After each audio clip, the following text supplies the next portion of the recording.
to complete the verification. And as you do that, let me introduce the next session.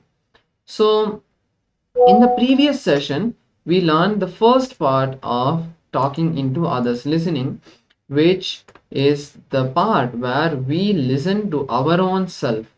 Listening to ourself is the first step.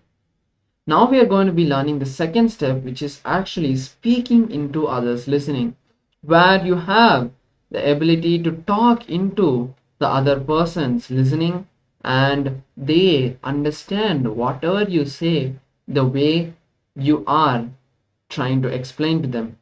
So let us now understand this powerful technique of speaking into others listening. And also, if you have manifested, if you're able to see your body when you did the body scanning, you can share that as well in the Zoom chat.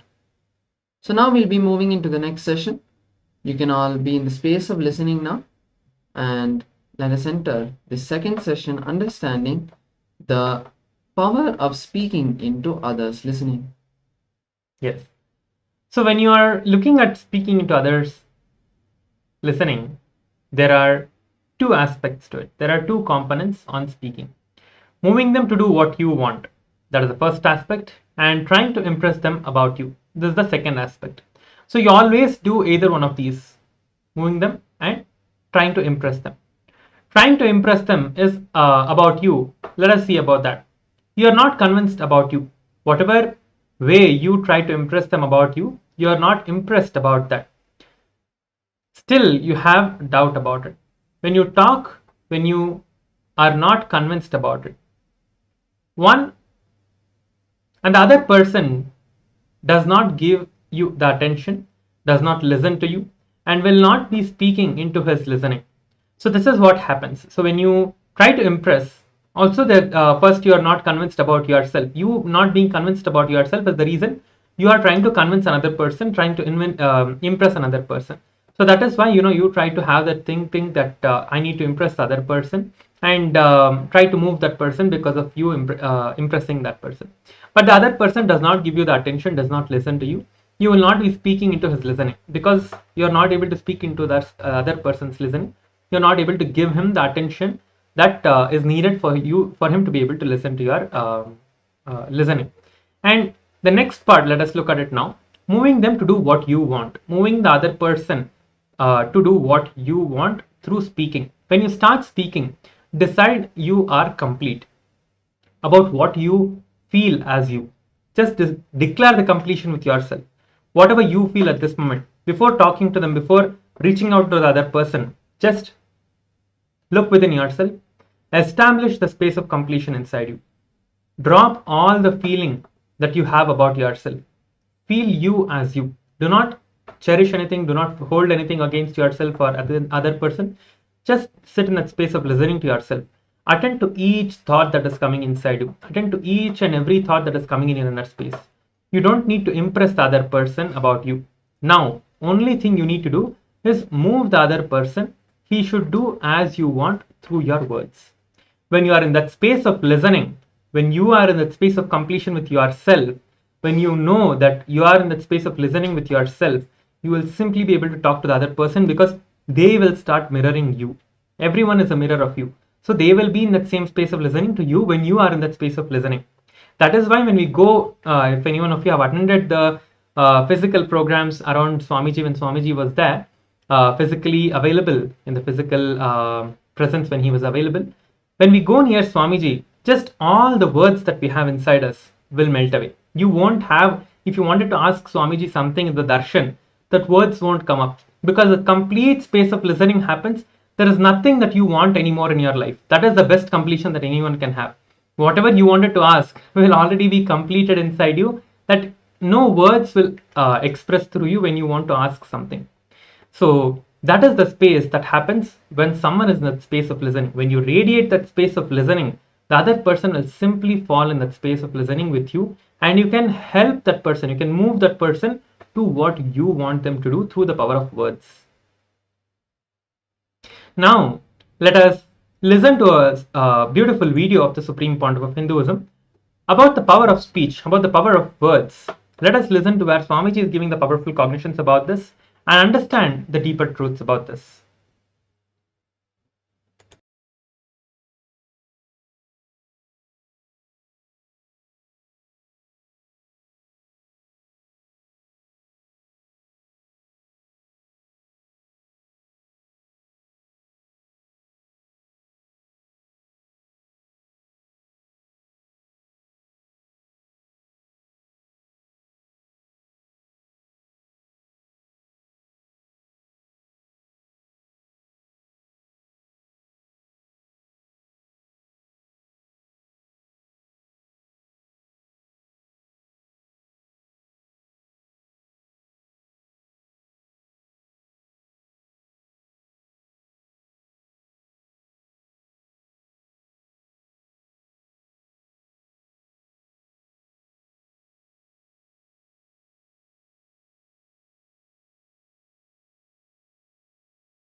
Yes, so that was another beautiful satsang where Swamiji shares the powerful cognitions of how to talk into others listening.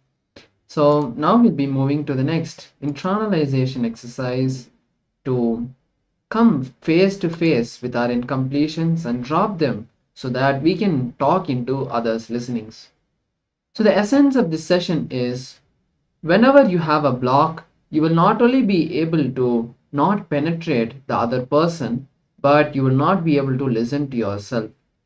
When you're not able to speak into others listening, that is exactly where you get stuck with your own ideas, your incompletions. So we need to drop that.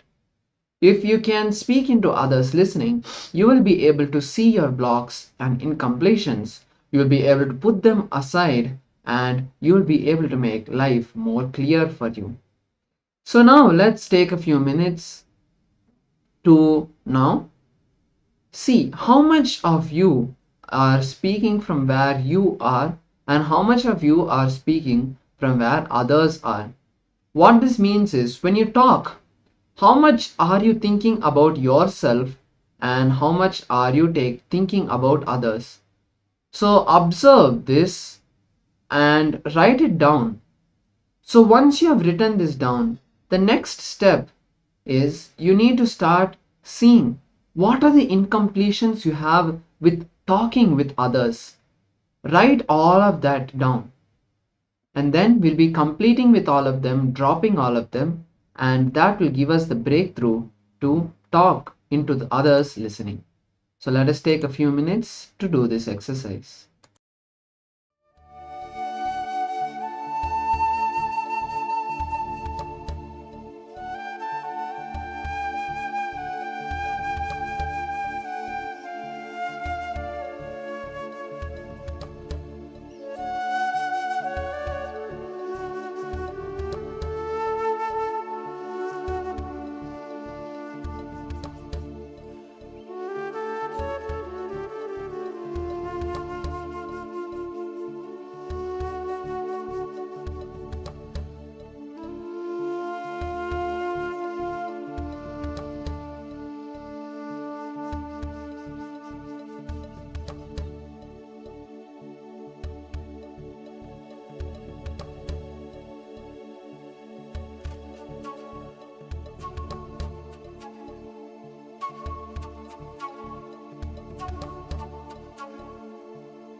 Yes.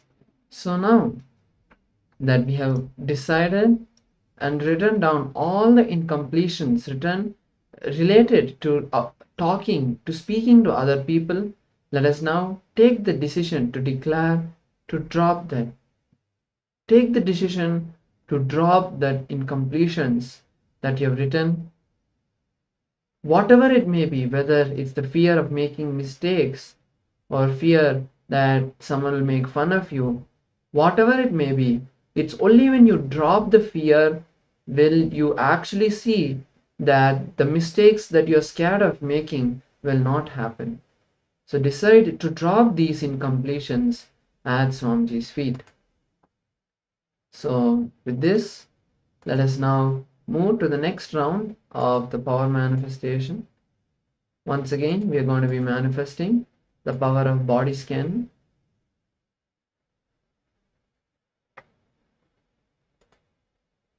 So now this time we are going to be scanning our pulse. So the pulse or the blood pressure, whichever you want to manifest or whichever you have, we are going to be scanning for the pulse. So the pulse is basically the heartbeat. Once we are able to scan the pulse, in the next level of this power, we'll be able to control our pulse, control our heart rate. And when we do that, we can intensely increase the capacity of our body. When, for example, if we are in a very serious meeting, when our blood pressure or heartbeat increases, we will not be able to think clearly because our breath will be short and our emotion will be a more restless emotion. So at that time, you can use this power to reduce your heart rate, make it cool and calm, as if you're sitting in a beach and enjoying yourself. And at that time, you'll be able to take the right decisions. So let us now enter this power manifestation. So first, we are going to be connecting with Swamiji, connecting with Paramashiva. Please close your eyes. Close your eyes and now decide to connect with Swamiji. Let us chant the Mahavakya now. Om Nityananda Paramashivoham. Now connect with Swamiji and start seeing. Request Swamiji to reveal the pulse, the number of the times of the pulse rate of your body. Om Nityananda Paramashivoham. Om Nityananda Paramashivoham. Om Nityananda Paramashivoham. Om Nityananda Paramashivoham. Om Nityananda Paramashivoham. Om Nityananda Paramashivoham. Om Nityananda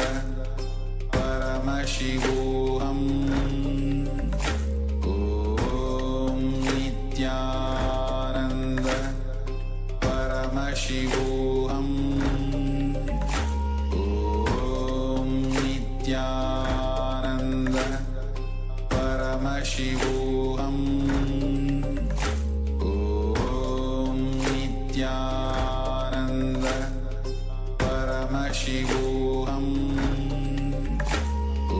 Om Nityananda Paramashivoham.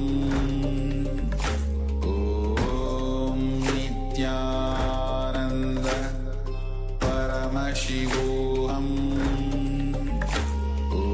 Om Nityananda Paramashivoham. Om Nityananda